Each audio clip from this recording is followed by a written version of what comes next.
Well, thank you. It's just wonderful to be here. And I just have to say, I had this great experience between 10 to 11 upstairs in your social hall that there were, I don't know, maybe about 25 students beginning from first grade, I think up till 7th or 8th grade. And I have taught a lot of Sunday school classes, and I have been to a lot of synagogues. I have never seen such an incredible group of youngsters who were attentive, had great questions, and were just so engaged. I mean, you should clap for that. I left thinking, oh my God, can't we have this in every congregation? How incredible. They are amazing. I also want to thank Rabbi Lawrence so much. Now, you may not know this, but when Dennis and I went on sabbatical, do you know what year it was? 2003, Rabbi Lauren was the rabbinic intern during our absence. And I knew then what I see now, that she is an incredible, wonderful rabbi, and you are indeed very fortunate.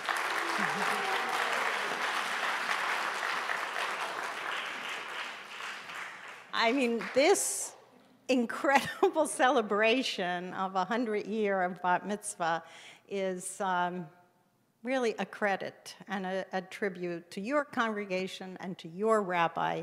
And it means a great deal to me to be able to be here to celebrate, and also, you know, to my husband, Dennis, to be together in this very place.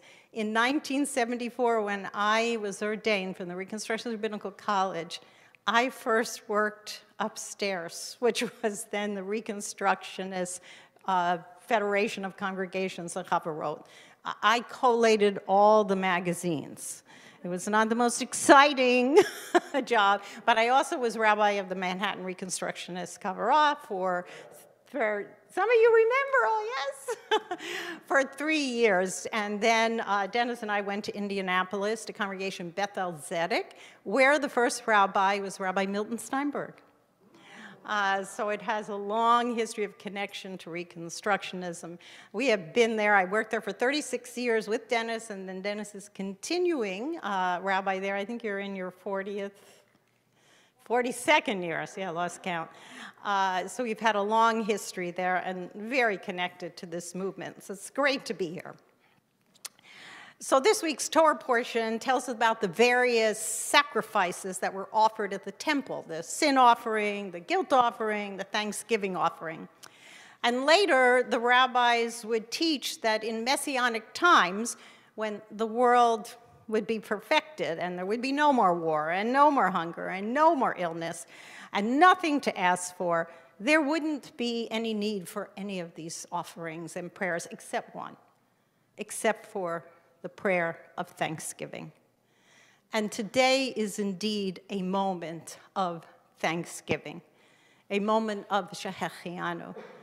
Rabbi Kaplan considered the Shehechianu the most important prayer, not only because it is an expression of gratitude, but because it is an expression of the evolving nature of Judaism. The Higianu, we have arrived at a new moment. And we are always arriving at new moments and new places. And so today, as we honor Judith and all who have walked in her footsteps, we continue to celebrate new moments of arrival. And I can't think of a better time to together join in that prayer of thanksgiving as Shehechianu. So please join me. Baruch atah Adonai Eloheinu melech olam, Shehechianu, v'kiyimanu, v'higianu, lazman hazeh. Amen. So 100 years is a short time in the course of history. But just over 100 years ago, listen to some of the things that women could not do. Now, I totally amazed your students upstairs. Women could not serve on a jury. Women could not shop without an escort. Women could not join the military. Women could not wear whatever they wanted. Let me add that when I was ordained and I started working at the synagogue, I never wore pants. It would not have been accepted. Women could not have a job while pregnant. I'll tell you a story about being in New York in the 70s. I was pregnant. I was on a bus going to the congregation to lead services. And I was standing, visibly pregnant, and the man was sitting on the bus, and he looked at me and said, "I'm not getting up for you. If you are pregnant, you shouldn't be working, you should be at home." Okay, 1970s. Listen, women could not have their own credit card, and they couldn't open a bank account. If they were citizens and they married a non-citizen, they would lose their citizenship. I married a non-citizen. Dennis is from Panama, from Latin America. I didn't lose my citizenship. Things have changed. When you place bat mitzvah in that context, you realize how extraordinary an event it was. And now here we are together marking the centennial of this transformative event.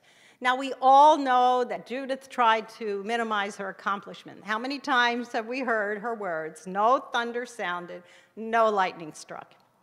But what happened on the morning of March 18th, 100 years ago, was revolutionary. And I think that that is how all great revolutions begin, with what at first sight seems only natural, like a black woman taking a seat at the front of the bus. To paraphrase a verse from the Megillah, which Rabbi Lauren mentioned Thursday evening, who knows, perhaps it was for a time like this that you, Judith, have arisen. Now, I knew Judith. I was very fortunate to work with Rabbi Ira Eisenstein, with Judith Kaplan Eisenstein at the Reconstruction Rabbinical College. We became close friends. Dennis was rabbi of the Reconstructionist congregation in the North Shore, where Rabbi Ira Eisenstein used to come in for Shabbat evening to lead services, and where Judith led the music, amazingly. Okay? Everybody had notated music, and everybody sang in harmony. And believe me, for someone who doesn't know how to sing, this was an amazing accomplishment. When I decided to write this book, I felt that the story was just a paragraph in a history book. I mean, you guys may have all known it, but I'm in Indiana. Nobody knew that. I wanted to tell the story. I wanted it to be seen not solely as her father's innovation, but it was also her accomplishment.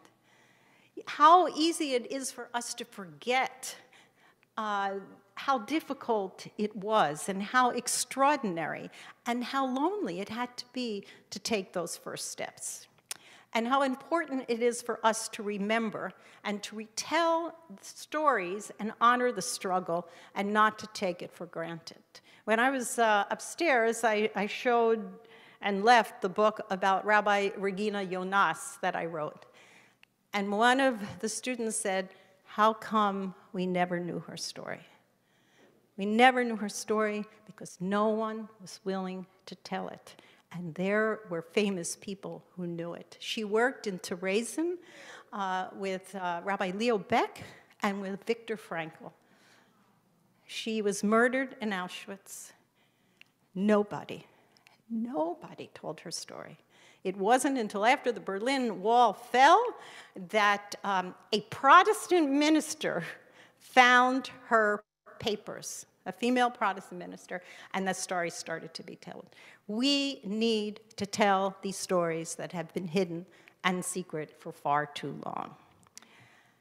So Judith believed, obviously, it was the right thing to do, despite her grandmother's opposition. Yet, I wanted kids to understand that she was also apprehensive, self-conscious, as any child at that age would be. I wanted to tell a story that would help young people understand that it's okay to be afraid. that it's okay and normal to be worried when you're doing something different for the first time. It's okay to worry about what everybody else out there is thinking. But there are ways to overcome those fears, and Judith showed us the way. So in Judith's own words describing the experience, I had mixed feelings. I was certainly happy to be important, you know, but on the other hand, I was uncomfortable. When you're 12 years old and you don't want to be too different. And this was being different. I was pretty scared. I was alone in front of the room with all the men. Ma was far away from me. I had to talk loud, and I had to say every syllable. Judith had a unique relationship with her father. We all know how talented she was. She learned Hebrew and French and English. She was reading at 2.5, Hebrew at 3. She skipped grades so that she never learned long division. I mean, it was pretty impressive. And she was incredible in music. And of course, at 11, she asked her father if God were an old man sitting up there, and if that were the case, she didn't believe in God. I remember the story that Kaplan responded, well, I don't believe in that kind of God either. And the story I wrote is full of questions, encouraging kids to ask the hard questions. Kids have a deep spiritual life, and the problem is we don't give them permission or the language to tell us about it. And a lot of my writing for children is to give kids the language. So I just want to, in case you haven't seen it yet, this is Judy Led the Way. And I know you have one here at the synagogue, and I just let the story of Regina Persisted, Rabbi Regina Jonas, upstairs with your religious school. So 49 years after Judith became a bat mitzvah, I walked into the doors of the Reconstructionist Rabbinical College as its first woman student. I was 10 years older than Judith was when she first chanted the blessings over the Torah. But I was as, if not more, apprehensive.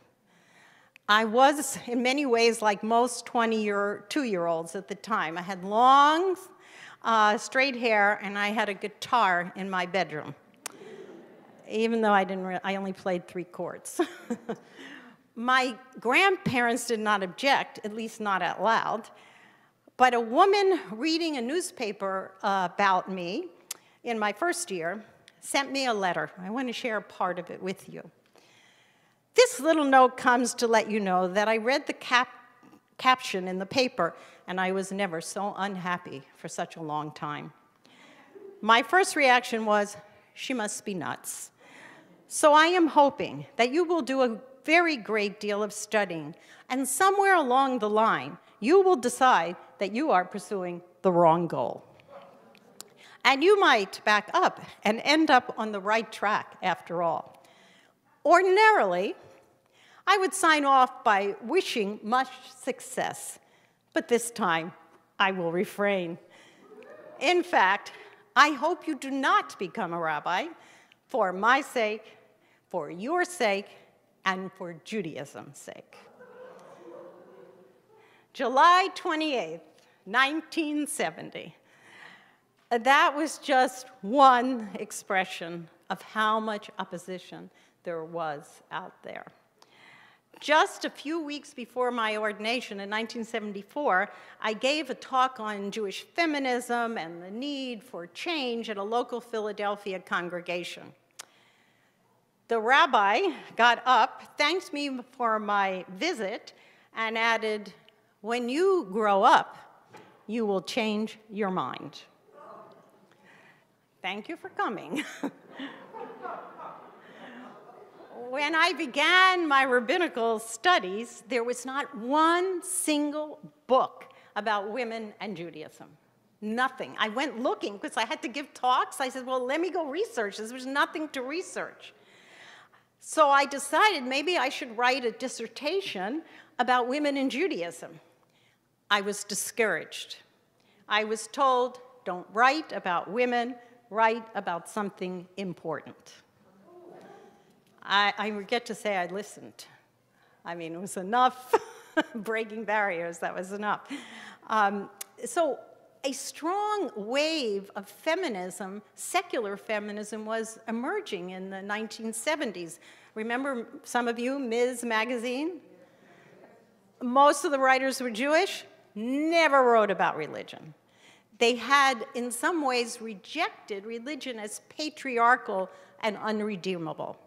So they wrote about how women could be lawyers and doctors and business leaders, but women clergy? No, that was unheard of.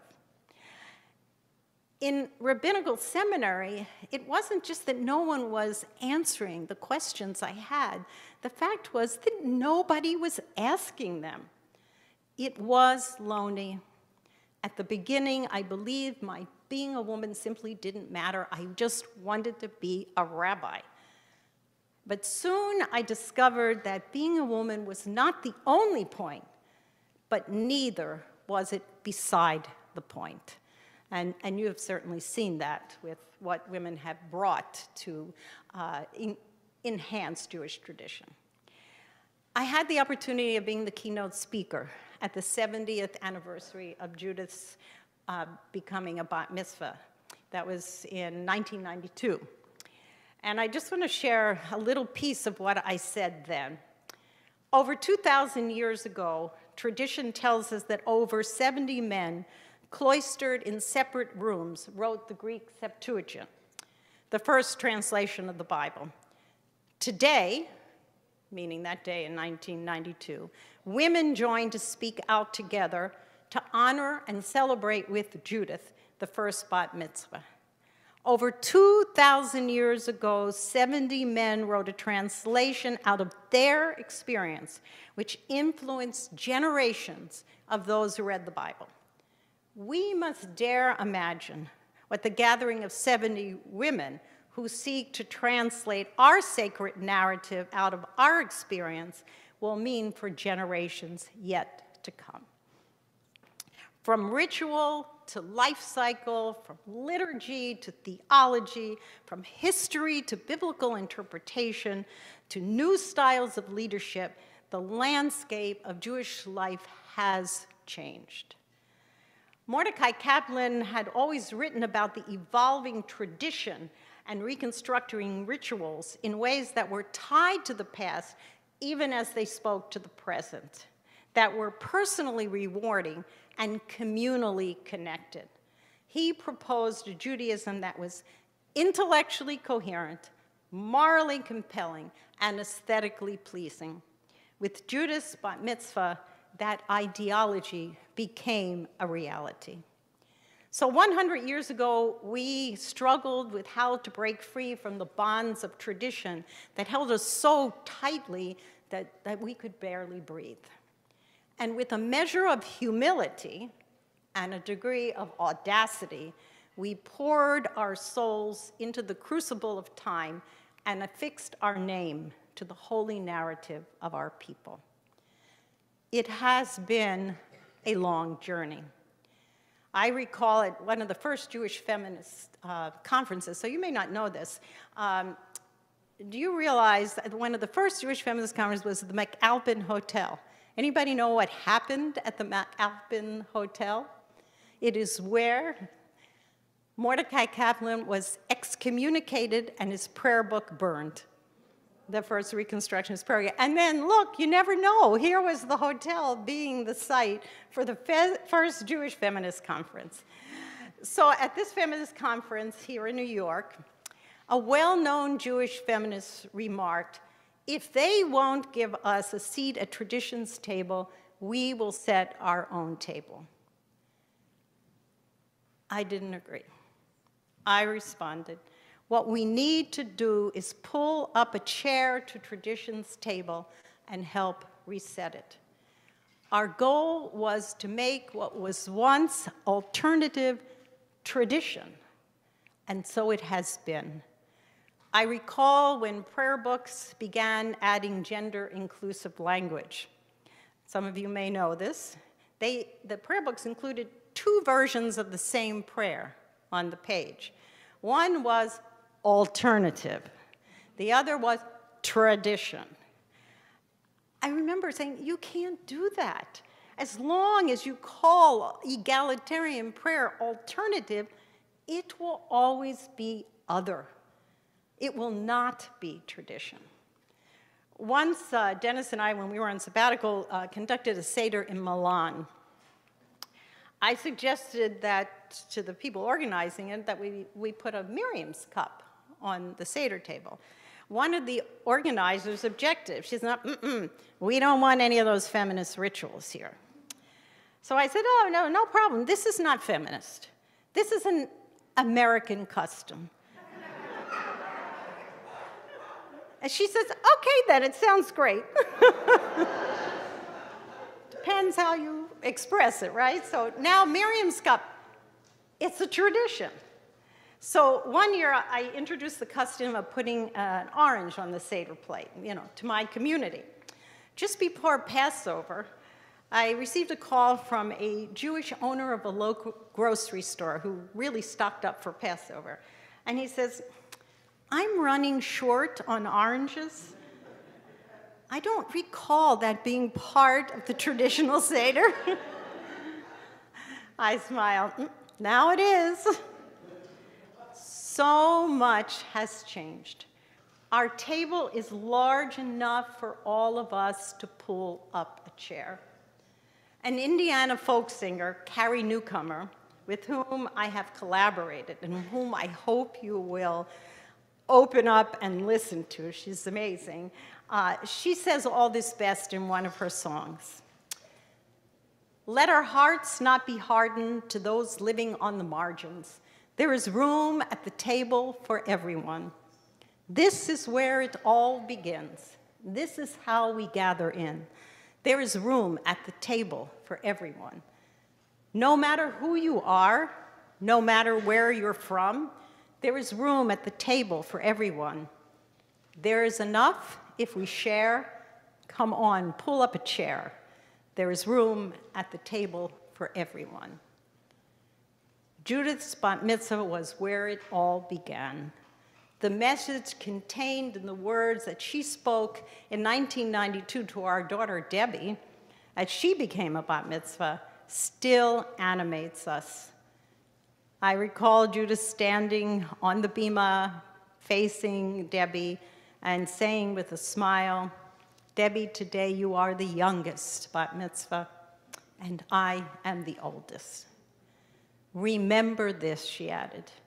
Make of your Judaism a thing of great joy. From 1974 to 1977, when I attended services on Friday night at the Reconstructionist congregation in the North Shore, where Dennis and Ira led the service, I could taste that joy. And I'm going to add, I can taste it here, too. There was Judith playing the piano and having us all read music and sing.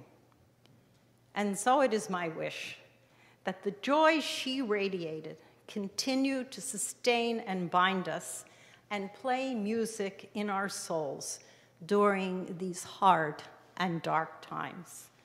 Thank you, Judith, for pulling up a chair, for your contributions to Jewish music, and for the gifts we are all still unwrapping.